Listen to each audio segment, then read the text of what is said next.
개그만 하는 선천적인 재능이 중요하다. 그래서 후천적으로 노력해서는 하기 힘든 분야다라고들 대부분 많이 알고 계세요. 네네. 이 말에 동의하시나요? 반은 동의하고 반은 동의하지 않습니다. 아, 네. 네네. 반은 동의하는 이유가 사실은 이거예요. 그러니까 재능은 다들 있다고 생각해요. 크기가 다를 뿐이지 선천적으로 재능이 좀 크신 분들이 유리한 건 사실이죠. 근데 그거는 액션이라고 다르지 않을 거고 스릴러라고 해서 다르지 않을 거라고 보거든요. 후천적으로 길러지는 부분이 전혀 관여를 하지 않느냐 하면 저도 이번에 작곡서를 정리하면서 저도 새삼 알게 됐는데 이거를 단적으로 알 수 있는 방법은 뭐냐면 개그맨 분들이 법칙이라는 게 있어요. 일본에 있는 꽁트나 만담에서 많이 가져오신 분들이 많은데 개그의 법칙이라는 게 있고 여기서 네가 받쳐주게 되면 터트리는 역할이 있고 이런 것들이 역할이 또 정해져 있단 말이죠. 그러니까 그런 것들을 봐도 개그에 대한 법칙이 있는 건데 개그 웹툰이라고 해서 크게 다르지가 않아서 그거를 잘 익혀놓는 것만으로도 어느 정도는 후천적으로 개그 웹툰을 만들 수 있다. 말씀하신 걸 듣다 보니까 재능의 크기가 아예 없는 사람은 솔직히 안 될 거라고 생각을 하고 그렇죠, 근데 그렇죠. 어느 정도는 다들 조금씩 있다라고 생각을 하거든요. 네네네. 왜냐면 친구들끼리 놀 때는 막 다들 빵빵 터뜨리니까 네네. 이제 그거를 키우는 과정에서 이론을 배우면은 개그 만화가는 안 되더라도 드라마든 스릴러든 그 안에 개그를 집어넣는 정도는 충분히 할 수 있겠구나라는 그럼요. 생각도 들기도 하고 작법들을 다 알고는 있어요. 그러니까 왜냐면 이제 우리가 봐왔던 작품들에서 그 작품을 이게 흉내내 보려고 하기도 하고 자기가 좋아하는 코드를 따서 이제 그걸 가지고 해보려고 하다 보면 작법들이 알게 모르게 생겨요. 그러니까 무의식적으로. 작법은 나 없는데라고 하시는 분들도 그럼 왜 여기서 한 컷 호흡으로 간 거예요? 얘기 물어보면 이게 재밌지 않아?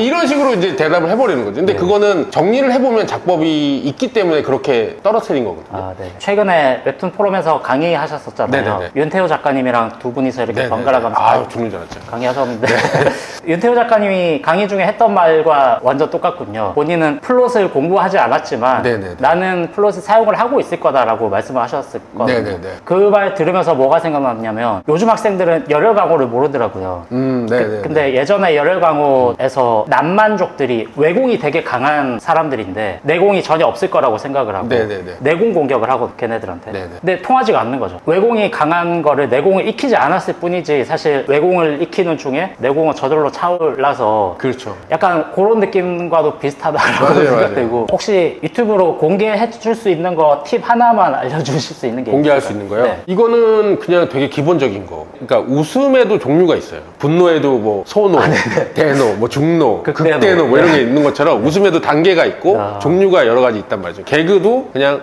하고 이제 웃게 아, 되는 거를 노릴 수도 있는 거고 허무하게 그냥 하고 웃게 되는 거고 너무 어이가 없어서 그냥 웃게 되는 경우도 있고 배 아파 미칠 것 같아라고 웃게 되는 경우도 있는 것처럼 독자에게 어떤 반응을 원하는지를 명확하게 설정을 하고 그렇게 되면 여기에 쓰여지는 기술이 어떻게 들어가야 되는지를 정확히 파악을 할 수가 있기 때문에 그때부터 이제 개그 연출이라는 게 들어갈 수가 있는 거거든요. 이 컷에서 빵 터졌으면 좋겠다. 이 컷에서는 조금 어이없어서 그냥 픽 하고 터지는 웃음이 나왔으면 좋겠다 라는 것을 계산하고 설계하고 들어가게 되면 어떤 기술을 써야 어떻게 웃길 수 있는지가 명확해지기 때문에 가장 기본적인 거는 내가 독자에게 어떤 반응을 얻고 싶은가 먼저 정해놓고 들어가면 적절한 정답을 가져올 수는 있다. 이렇게 하는 게 책에 있는 내용인데 네. 사실 이게 처음이고 끝이라고 생각해요. 그러니까 이거를 그 중간에 어떤 기술을 디테일하게 쓰냐는 이제 제가 예시로 몇 가지를 들어놓은 게 있었고 거기에 대해서는 답이 더 많겠죠. 제가 이제 제시한 것보다도. 누구를 웃길 것인지 대상층을 딱 잡아놓고 맞아요, 예. 이 사람이 웃을 법한 것들을 기술로 넣어라 이 말씀이신 그렇죠, 거죠. 그렇죠. 초등학생이라면은 좀 슬랩스틱 같은 걸 많이 넣는 거고 맞습니다, 맞습니다.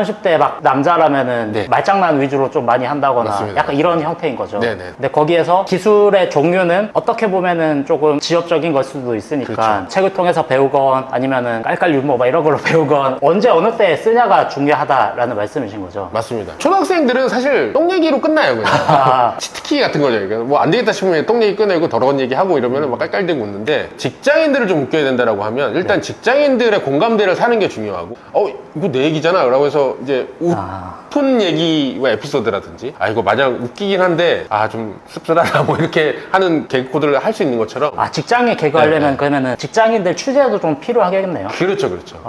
그래서 이제 저도 이제 직장 생활 해봤지만 네. 취재도 감행을 하고 있고 독자가 어떤 걸 원하는지도 중요하지만 내가 그거를 어떤 기술을 잘 하고 내가 행복해 할 수 있나 잘할 수 있는 거를 좀 찾아보는 것도 필요해서 네. 교실에 가면 무대에 나와가지고 애들을 웃기는 애들이 있는 있는가 하면 뒤에 앉아가지고 네네. 소근소근 하면서 약간 요걸로 막 애들 막 뒤에 있는 한 서너 명만 그냥 깍대기 하고 막 불려나가서 혼나고 막 이런 애들이 분명히 있을 거예요. 그러니까 네. 개그에도 다들 적성에 맞는 것들이 있는 거죠. 취향이. 예. 아, 그래서 아까 그 말씀을 하셨군요. 누구나 개그의 재능은 가지고 있다라고 말씀하신 게 사람마다 가지고 있는 개그의 취향들이 다 다르잖아요. 그렇죠? 네네. 그래서 자기가 가지고 있는 웃음 취향이 뭔지 파악을 하면은 그 대상층이 잡힐 테고. 그렇죠? 맞아요. 그러면은 네. 이거를 기획으로 연관시키면은 작품으로도 만들 수 그렇죠. 있다라는 예, 맞습니다. 말씀이시군요. 예. 저는 이 책 보면서 사실 제일 놀랬던 게 뭐냐면은 개그에도 엄청 디테일하게 대상층을 다 쪼개 놓으셨더라고요. 네네. 피만두는 초등학생, 뭐 어떤 만화는 30대 여성, 어떤 만화는 막 이렇게 다 따로따로 기획을 하시더라고요. 네네네. 다르지 않는 것 같아요. 그러니까 다른 장르도 마찬가지지만 타겟이 좁으면 좁을수록 피드백이라는 게 정확히 오기 때문에 그러니까. 일단은 뭐 제가 재밌어야 하는 거고. 그게 신기한 게요. 작가님은 40대 그렇죠. 네. 시잖아요. 근데 어떻게 10대를 겨냥한 개그 만화를 하실 수가 있는 거죠? 일단 정신 연령이 좀 어린 것도 있고 전혀 성장하지 않은 왔다 갔다 하시잖아요. 예. 10대도 만들었다가 네, 30대도 네. 만들었다가 이거를 막 선택해서 이렇게 만드시잖아요. 저연령층은 사실 저희 아들한테 도움을 많이 받은 게 많아요. 아. 아들은 웹툰을 잘 안 보는데 보여줘봐요. 일단 이거 재밌어? 찐웃음이랑 약간 얘도 약간 좀 가식적으로 아빠가 그린 거니까 네. 아, 착하다. 재밌는데 막 그러고 이제 돌아설 때 있는데 전혀 이제 재미없는 표정을 지을 때가 있어서 이제 아임팩 같은 경우는 30대 여성이 주인공이었는데 네. 도대체가 여성의 심리를 알 길이 없잖아요. 그래서 네. 직장 생활이야 뭐 제가 겪은 거를 토대로 하면 되지만 그때 담당 PD였던 분을 계속 취재하고 얘기를 나누면서 그러니까 이런 공감대구나 라고 해서 조금 감을 잡아가면서 이제 기획했던 게 있었고 그 뒤에는 이제 연재를 그 정도 하게 되니까 짬밥이라는 게 생겨서 요 정도면 되지 않을까라는 것들이 이제 계속 먹히게 되는 것 같아요. 저는 연재하시는 작가님들이 다 존경스럽거든요. 이 빡센 걸 어떻게 하고 계시나 이런 생각을 항상 하는데 개그 만화를 이렇게 취재하면서 이론화 시켜가면서 해 나가시는 과정을 듣는데 약간 좀 뭉클했습니다. 아니. 와, 이게 진짜 아닙니다. 괜히 롱런 하시는 게 아니구나. 이 말씀을 하시는 분이 다른 분이면 뭐 그렇죠 뭐 알고 있습니다 이렇게 거만을 떨 수도 있을 것 같은데 네. 우동이즘 작가님 이제 채널을 제가 구독하기 전에도 알고리즘 때문에 떠서 이제 보거나 페이스북에 누군가 작가들이 올려서 본 거를 계기로 구독해서 이제 보고는 있는데 어디 웹툰 학과 네. 들어가는 것보다 이거 보는 게 그냥 이거 쭉 정주행하는 게 더 네. 도움이 돼요 사실은. 저는 작법서 내면서 조금 부끄러웠던 점도 있었거든요. 그러니까 그것 때문에 좀 처음에는 고사도 했었는데 제가 뭐라고 이런 작법서를 냅니까? 막 이런 얘기를 했었어요. 출판사분들하고. 근데 이제 생각을 좀 바꿨던 게 내가 아무것도 없던 시점에서 뭔가 해보려고 자꾸 이제 부딪히고 하는 과정들이 있었으니까 사실 뭐 이미 잘하시는 분들은 이런 작법이고 뭐가 필요하겠어요 사실. 알아서 잘하시는데. 근데 이런 것들이 필요한 분들이 나 같은 분들이 못하는 사람이 잘하려고 하려면 이런 과정을 겪었습니다 라는 게 도움은 될 수는 있겠다. 네네. 내가 만약 신인 시절에 뭔가 그런 얘기를 들었으면 난 되게 도움 됐을 것 같은데 라는 생각을 들으니까 좀 생각을 바꿨어요. 그래서 뭐 어디 위치에 올랐다거나 뭐 어떤 경력을 갖고 이것 때문에 가르쳐주는 심정으로 하는 게 아니라 내가 이런 고민들을 막 했어요. 그러니까 이런 고민들을 하시는 게 좋을 것 같거든요. 마치 그 진료실 앞에서 병원 가면 어디 아프세요? 반은 의사잖아요. 다들 앉아있게 계신 분들이 그럼 이거 한번 해보세요 하는 것처럼 그런 심정으로 쓴 것들이 좀 많아지면 좋겠다라는 생각을 했었는데 네. 우동이즘 작가님 채널을 보면 약간 그런 심정으로 이런 것들을 만들고 계시는 게 아닐까라는 생각을 막 나름대로 좀 추측을 해서 우동이즘 작가님께서 이런 말을 하기에는 저는 좀 약간 부끄러운 마음이 있으니까 오랫동안 이런 일을 하고 계시니까 뭐 물론 진심도 있으시겠지만 그래도 진심입니다. 이렇게 존중해주시는 마음에 이렇게 해주셔서 어쨌든 감사드리는데 아니 아까 말씀드렸잖아요. 네네. 데뷔는 기술로 있으면 이제 기본적인 건 채워지는데 네네. 작가로서 살아남기 위해서 뭐가 필요하다고 생각하세요? 라고 물어보셨잖아요. 근데 저는 사실 그거를 지금 계속해서 말해주고 있는 게 작가님 채널이라고 생각을 하거든요.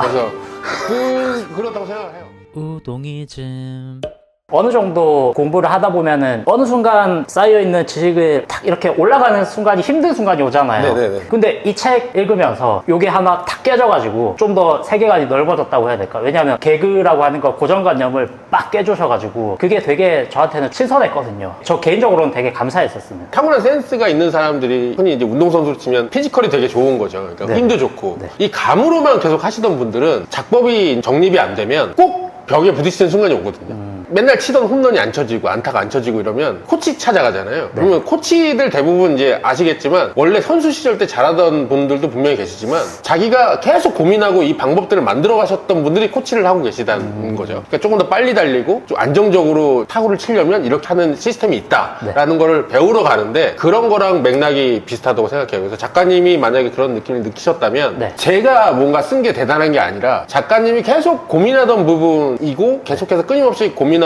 뭔가 만들어 가려고 하셨기 때문에 조금만 힌트가 되지 않았나. 맞습니다. 고민하던 부분도 어쨌든 잘 긁어주셔가지고 되게 속이 시원했던 같은 고민을 하고 있으니까 우리.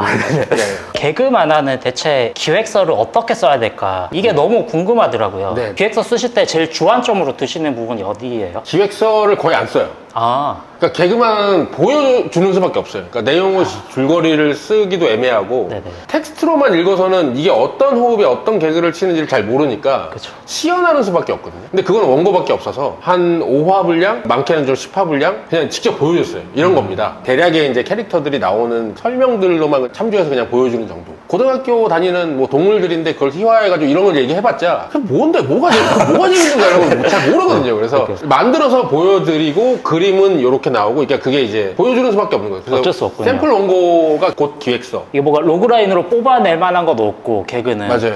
궁금했는데 정면 승부밖에 없군요. 액션 유치원이라는 작품 할 때도 그림 작가 김동찬 작가한테 이걸 설명하기가 너무 어려운 거예요. 그러니까 처음에 말로만 설명했어요. 통화상으로. 야, 유치원생인데 엄청 막 북두신공 같은 애들이 나와니까 그게 뭐예요? 그러는 거예요. 그게 뭐예요? 그래서 잠깐만 기다려. 그리고 내가 콘티 바로 그려서 보내줄게 해가지고 한 4시간 들여가지고 콘티 1화 짜가지고 보내줬어요. 그랬더니 이런 거 하려고요? 그래서 그때 이제 알게 돼서 다다음 날인가 1화 만들어지고 투유드림이라는 기획사에 이제 이걸 가져갔을 때 재밌네요 라고 해서 그 당시 다음 지금 카카오인 거죠. 그 투고까지 하게 됐는데 그 전에 만약에 이걸 기획서라든지 이런 텍스트 베이스의 문서로만 표현을 했으면 아무리 잘 표현을 했어도 실제로 어떤 재미를 주는지는 잘 이해를 시키기가 좀 힘들었을 것 같아요. 제일 중요한 게 개그인데 개그를 보여줄 수가 없어요. 그렇죠. 신인들이 개그 만화로 데뷔하는 게 너무 힘든 길이라고 생각을 하거든요. 네네네. 저는. 공모전에서도 개그가 뽑히는 일은 잘 없고 이걸 지원 사업에 내기에도 조금 애매하고 네네네. 접근 방식을 어떻게 가는 게 좋을까요? 이거 되게 힘든데 사실은 개그 웹툰이라는 게 요즘 시장 자체가 미리 보기 시장으로 바뀌면서부터 스토리 라인이 확실하게 있는 작품들 위주로 잘 팔리기 시작한 거죠. 에피소드형 개그 웹툰은 사실 플랫폼 쪽에서는 환영을 받고 있는데 팔리는 사람이 없는 이유는 제 기준으로 봤을 때는 액션 유치원도 그렇고 솔직히 말씀드리면 수익이 잘 안 났어요. 조회수는 많이 나오는데 유료 결제까지 잘 안 결제가 이어지네요. 잘 안 됐어요. MG를 거의 못 넘겼죠. 그러니까 연재하는 동안에. 나중에 이제 유튜브 콘텐츠가 생기고 나서부터야 수익이 조금 들어오기 시작했는데 개그 웹툰으로 수익 내기가 좀 힘든 거라서 함부로 이제 다른 분들한테도 개그 웹툰 하세요라고 추천을 못 할 정도로 지금은 시장이 많이 편중화가 됐는데 개그 웹툰을 그래도 하고 싶다라고 한다면 개그만 가지고는 힘들다. 복합 장르로 갈 수밖에 없는 게 현실적인 문제이기 때문에 드라마를 깔아놓고 거기에 개그를 섞는다든지 능력자물인데 거기다가 이제 개그를 섞는다든지 만약에 기획을 하실 거면 기본적으로 스토리가 될 수 있는 장르를 깔고 나서 거기에 개그를 융합시키는 쪽으로 가시는 게 전략상 좋지 않나.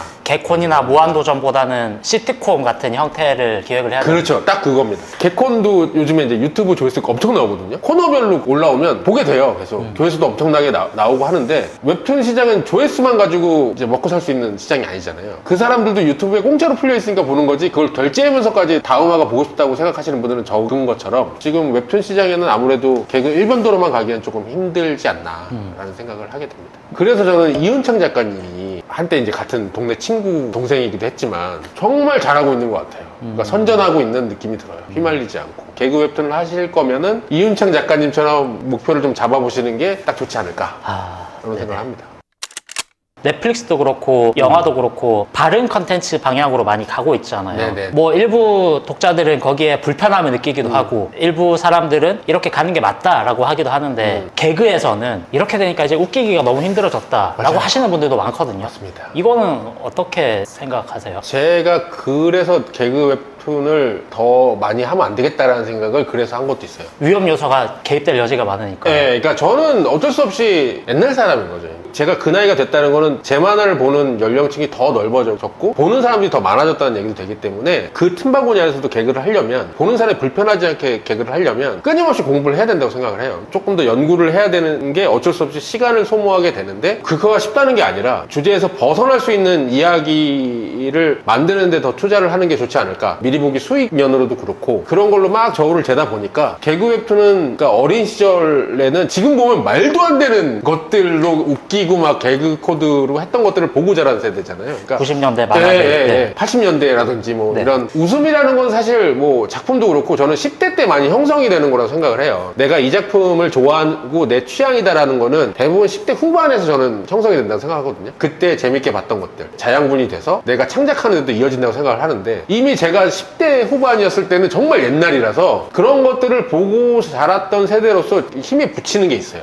피하가다 보면 개그 웹툰이라는 거에 대해서 사람 웃기가 너무 힘들어진다라는 게 있어서 악착같이 붙잡고 나는 그래도 개그를 하겠다라고 얘기하는 거면 딱 닫아놓고 정말 내 세대들만 데리고 장사를 하겠다라고 하는 플랫폼이 있으면 모를까. 사실 웹툰 플랫폼이라는 거는 다 열려있는 플랫폼이기 때문에 그만큼 책임을 져야 된다고 생각을 하거든요. 내가 이런데 난 이게 웃기다고 생각하는데 뭐 하고 일방적으로 주장할 수 있는 시장은 아니라고 생각해요. 이게 참 어려운 것 같아요. 그죠? 어려워요. 네. 세상은 당연히 변해야 되는 거고 맞아. 지금 과도기에 아직 있기 때문에 저는 논란도 많이 되고 여러 가지 의견이 많이 나오는 거라고 생각을 하거든요. 그래서 이게 나쁜 게 아니라 계속 저는 이게 이어진다고 생각하고 이어져야 된다고 생각해요. 더 좋은 세상으로 가기 위해 필요한 갈등이니까. 그렇죠. 그러기 위해서는 웃음에 있어서 약간 원리가 똑같다고 하더라도 들어가는 재료들, 소재들 이런 것들에 대해서는 조금 잘 체크해야 되고 그리고 좀 확인해야 되는 게 작가로서의 책임감을 다하는 거라고 생각을 하는데 그게 이제 좀 힘에 붙이다 보니까 개그보다는 모든 사람이 불편하지 않는 쪽에서의 재료들로 한번 요리를 만들어 볼까라고 하는 생각에서 지금 하고 있는 것들이고요. 네, 말씀하셨듯이 명확한 답이 딱 나와 있는 시대라면은 네, 거기에 맞춰서 개그를 하면 될 것 같은데 네, 네, 네. 과도기라서 맞습니다. 사실 명확한 답을 찾아 나가는 과정이잖아요. 지금 네, 네, 네. 내가 그 안에 파고들어서 개그를 이끌고 가는 거는 진짜 너무 힘든 길일 것 같긴 하네요. 네. 시장의 변화가 꼭 나쁘다고 생각 안 해요. 저는 이제 일단 분리시켜 놓는 게 제가 오래 하려면은 작품하고 작가는 분리되면 분리될수록 좀 좋은 거라서 될 수 있는 한 이제 저는 일상을 소재로 삼는 거는 안 한 지가 꽤 됐고 그런 의식의 흐름으로 움직이고 있는 것 같아요. 사고의 패턴이나 사고의 과정이 배울 만한 점이 많다라고 느끼기도 하고 보시는 분들도 그렇게 많이 느낄 것 같아요. 그렇게 생각해 주시면 너무 감사하죠. 오래 하고 싶어서 자꾸 뭐 눈치 보게 되는 것도 있고 눈치를 잘 보는 것도 엄청난 저는 재능이라고 생각을 하거든요. 저도 마찬가지로 생각해요. 우동이즘. 더 많이 구독해 주십시오. 준비하시는 분들은 다 이거 봤으면 좋겠어요. 그러니까 학교에서 가르쳐 주지 않는 웹툰 작가로서 살아나기 위해서는 어떤 고민을 해야 되는지랑 잠깐 이거 살리기 너무 힘들 것 같거든요. 그러니까 우동이즘 채널은 반드시 구독해야 웹툰 작가 생활을 할 수가 있습니다. 그러니까 이거 듣기가 힘들어요, 사실은. 작가를 준비하는 데 있어서 가장 중요한 거는 프로그램 다루는 것도 물론 중요하지만 그게 반이라고 친다면 나머지 반은 작가로서 자영업자로서 어떻게 살아갈 것인가, 어떤 걸 신경 써야 되고 작가님만의 노하우도 있고 같이 고민해보자고 하는 문제 제기도 있을 거고 그것만으로도 저는 굉장히 도움이 되고 이거는 뭐 신인 작가분들 뿐만 아니라 기성 작가인 저도 많이 도움이 되는 거기 때문에 나랑 같은 고민을 하시는 분들이 의외로 많구나라는 걸 아는 것만으로도 힘이 될 수 있기 때문에 절대로 이건 뭐 시켜서 하는 멘트는 아니고요. 저는 이게 저도 요즘에 화두이기 때문에 조금 더 많이 공유하고 많이 고민하고 서로 많이 힐링하는 그런 관계가 됐으면 좋겠습니다. 독자님들하고. 정말로 보잘것없는 이야기지만 제 얘기 들어주셔서 정말 감사하고 다음에도 기회가 된다면 재밌는 얘기 했으면 좋겠어요. 오늘 개그 웹툰이라고 해놓고 개그가 너무 빠져있는 것 같아서 너무 죄송스럽고 감안해서 좀 들어주시면 감사하겠습니다. 네, 오늘 고맙습니다. 끝까지 집중해서 좋은 말씀 많이 해주셔서 감사드리고요. 고맙습니다. 나와주셔서 감사드립니다. 고맙습니다.